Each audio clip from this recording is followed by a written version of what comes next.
Now, Storm Alert Weather 12 with meteorologist Sarah Kress. Checking out on radar, we're seeing clouds stream across the region, getting ready for our next storm system to move in. Some light returns east side, more than likely very light for us, not mainly hitting the ground for some of those areas, but when we'll really start to see that activity pick up is when this storm system moves its way southward. And then we're going to start to see more of that wet weather as we switch into those overnight hours, and we're not missing out on that winter weather either. Here's a look at what you can expect ahead for today. Temperatures are going to be a little bit above average for, or I should say close to average for this time of year. We're at 45 for Medford, 43 for Klamath Falls, 48 for Wairika, and 51 for Brookings.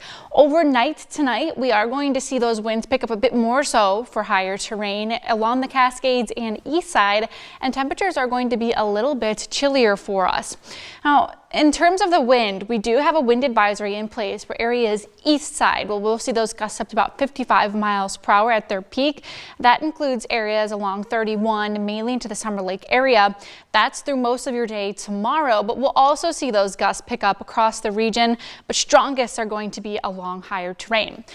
In terms of your precipitation, we'll start to see more of that move in as we switch over into the evening hours. And notice overnight, it does become a bit more wet for us. It is going to be rather heavy at times along the Cascades. We'll get a short break starting off your morning tomorrow, but that next front is going to be moving in as we switch over into the afternoon. That's going to bring the next round of precipitation with it and some colder air, dropping our snow levels.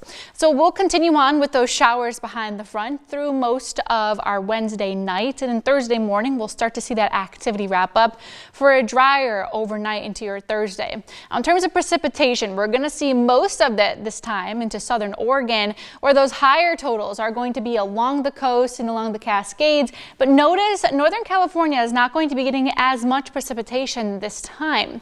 If you are heading out to Mount Shasta Ski Park, we will be picking up a little bit of snow with this system as well, but it is going to be a bit blustery for your Thursday.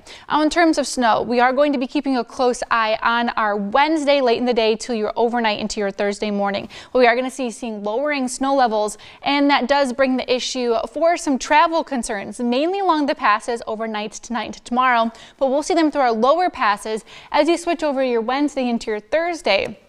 Conditions do improve greatly as we switch into your Friday, so if you have to do any of that pass travel, especially along the Cascades, we're expecting multiple feet of snow for some.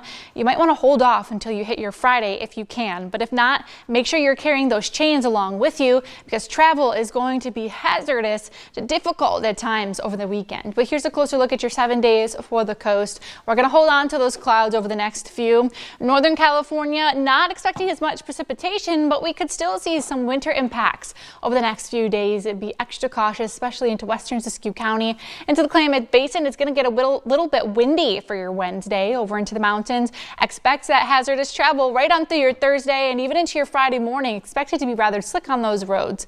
Over into the Rogue Valley, we'll see a switch over to snow for a brief time for some into your Thursday, but we'll dry out Friday with valley fog returning.